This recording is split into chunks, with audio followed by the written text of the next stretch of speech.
नमस्कार, कंज्यूमर अड्डा में आपका स्वागत है। आपके साथ मैं हूं विपिन भट्ट और आज हम बात करने जा रहे हैं जेनेरिक दवाई, डॉक्टरों पर कड़ाई। जी हां, हाल ही में आए एक नए नियम के मुताबिक अब डॉक्टरों को जेनेरिक यानी कि देखिए, थोड़ा सा हम आपको समझाएंगे। बहुत सारे लोग शायद कहें कि जेनेरिक दवाई क्या होती है, यानी कि दवाई का जो बेसिक फॉर्मूला है, जिस सॉल्ट से वो दवा बनी है, जो उसका केमिकल कंपाउंड है, उसका नाम लिख के दें, ना कि उसका कोई branded name. For example paracetamol, आप सब जानते हैं कि बेसिक दवाई है, दर्द निवारक है, लेकिन वो कई नामों से बाजार में बिकती है।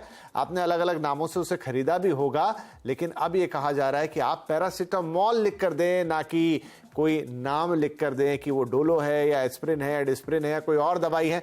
20 दवाई आती है जिनमें पैरासीटामोल होता है। तो अब इस नियम के बाद क्या होगा कि भाई अगर आपने बात नहीं मानी तो डॉक्टर का जो लाइसेंस है वहां तक कैंसिल होने की बातचीत आ सकती है। हालांकि इसमें थोड़ी और अंडरलाइनिंग से थोड़ी और फाइन ट्यूनिंग है, एग्जैक्टली ऐसा नहीं है, लेकिन ज्यादातर इंटरप्रिटेशन इसके यही निकल रहे हैं। तो आज हम इसी पर बातचीत करेंगे क्योंकि ये काफी बड़ी समस्या है। कई सालों से इस पे बहस होती है कि भाई डॉक्टर्स जेनेरिक नाम लिख के दें कि ब्रांडेड नाम लिख के दें, क्या फार्मेसी और डॉक्टर्स के बीच में कोई नेक्सस है, तमाम तरह की चीजें और एग्जाम्पल और घटनाएं हमें बीच बीच में सुनाई देती है। कई बार डॉक्टर फैटर्निटी पे सवाल आता है, लेकिन वो जो सवाल उठाते हैं कई बार लगता है वो भी जायज है।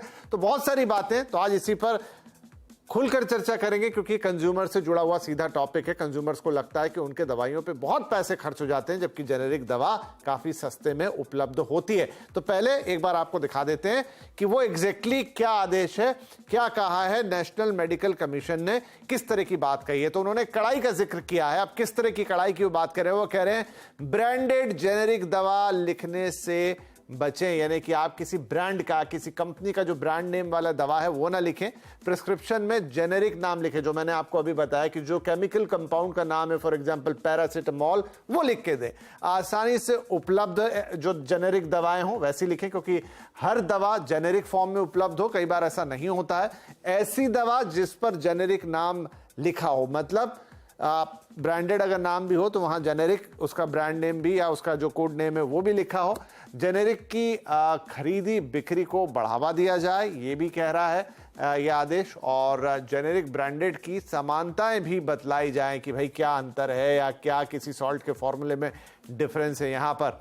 इसके अलावा कुछ और बातें हैं। अब किस तरह का एक्शन हो सकता है अगर आपने ये सब नहीं किया। तो नियम तोड़ने पर डॉक्टर को चेतावनी दी गई है, चेतावनी दी जाएगी। अलग अलग लेवल पे एक्शन की बात कही गई है। एथिक्स पर वर्कशॉप में बुलाया जाएगा, क्योंकि इसे एक एथिकल प्रैक्टिस माना गया है कि आप किस तरह की चीजें लिख के दे रहे हैं। एथिक्स रिलेशनशिप पर ट्रेनिंग भी दी जाएगी, ये भी उसके अंदर प्रावधान है।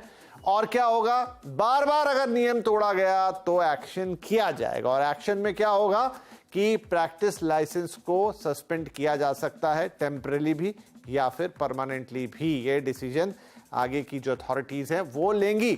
लेकिन इसने एक बड़ी बहस को जरूर जन्म दे दिया है, जहां पर मेडिकल फ्रेटर्निटी में काफी बड़ी बहस छिड़ गई है। आईएमए ने बाकायदा इस पर अपना एक स्टेटमेंट जारी किया है और बहुत सारी चीजें हैं। अब वो सारी बातचीत हम करेंगे, लेकिन कार्यक्रम में हमारे साथ जो मेहमान शामिल हो रहे हैं उनका तारुफ मैं आपसे करा दूं। सर गंगाराम हॉस्पिटल में senior consultant doctor Mohsin Wali हमारे साथ कार्यक्रम में है। Alliance of doctors for ethical health care के सदस्य और जन स्वास्थ्य अभियान के सीनियर हेल्थ एक्टिविस्ट डॉक्टर अनंत फड़के साहब कार्यक्रम में शामिल हो रहे हैं।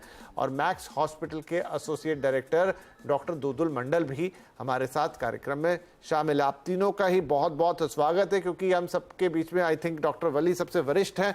डॉक्टर वली, ये मेरे ख्याल से, मैं तो अक्सर आपसे बात करता रहता हूं, लेकिन ये पहली बार नहीं है कि ये जेनेरिक वाली दवा पे हम बात कर रहे हैं। लेकिन ये जो ताज़ा फरमान आ गया, इसके कारण ये बहस फिर से गर्म हो गई है। आपका इस पर क्या मत है? क्या डॉक्टर्स को जेनेरिक दवा ही प्रेस्क्राइब करनी चाहिए बजाय कि वो कोई ब्रांडेड दवा लिखें?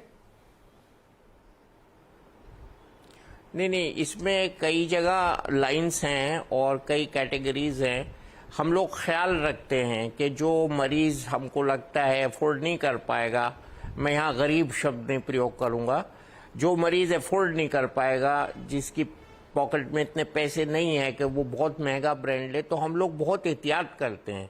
हम उसको ऐसी कंपनी का ब्रांड लिखते हैं जो सस्ता हो। और हमारे प्रोफेसर्स ने यही पढ़ाया है कि हमेशा मरीज की हैसियत के हिसाब से उसका प्रिस्क्रिप्शन बनाओ। आप उसको महंगे एंटीबायोटिक ना दो, महंगी गोलियां ना दो, वो खाएगा ही नहीं। इसके विपरीत जो हमारे लेस प्रिविलेज्ड पेशेंट हैं वो तो आजकल खुद ही जेनरिक दवाओं की दुकान पे ही जाते हैं और वो लेते हैं। ऐसा नहीं है कि जेनरिक दवाएं बिल्कुल नहीं बिकती नहीं है। इसके लिए सख्ती करने की जरूरत है। मैं सोचता हूं कि हम लोग खुद ही बहुत एक सॉफ्ट टारगेट हैं और बहुत अनुशासित होते हैं। हम में से ज्यादातर डॉक्टर, ज्यादातर नहीं मेजॉरिटी ऑफ डॉक्टर्स, हम लोग खुद सेल्फ ऑडिट करते हैं अपने पर्चों का। हम खुद ये देखते हैं कि हम किसी के साथ ऐसी महंगी दवाई ना लिख दे जो मरीज नहीं खा पाए।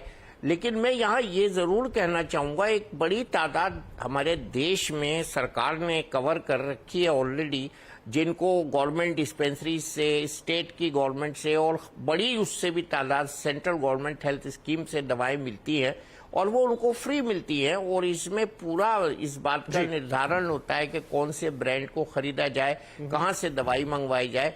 लेकिन इसमें कहीं ना कहीं जहां आप सख्ती की बात करते हैं तो भाई सॉफ्ट टारगेट हमको ना बनाया जाए, उन कंपनियों से कहा जाए कि वो दवाओं को एक प्राइस पॉलिसी बन जाए ना, तो फिर कोई भी दवा हो उसकी प्राइसिंग पॉलिसी हो जाएगी तो फिर ठीक होगा। हम बचपन में राशन के गेहूं लाते थे और घर में जो इस्तेमाल होता था गेहूं वो अलग दुकान से आता था, तो वो 10 आने किलो होता था और वो 1.5 रुपए किलो होता, तो लगभग डबल प्राइस होती थी।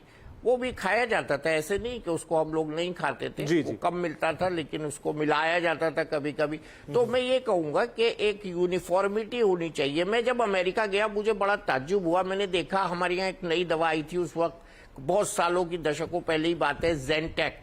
उसमें रेनिटिडिन होता है और इंडिया में कम से कम इसके 30-32 ब्रांड आते हैं। लेकिन वहां एक कलर था, एक कंपनी थी, एक उस पर कोड था, एक टेबलेट का साइज था, दूसरी कंपनी बना नहीं सकती। लेकिन ये तो हमारे यहाँ शायद नहीं पॉसिबल है कि एक दवा एक ही कंपनी बनाए, लेकिन ये पॉसिबल है कि हम उसकी मूल्यों का निर्धारण करें जी। तो फिर शायद इन चीजों कुछ एक सिस्टम बनाया जाए ताकि उसे प्रिवेल किया जाए। बिल्कुल बिल्कुल। डॉक्टर दोदुल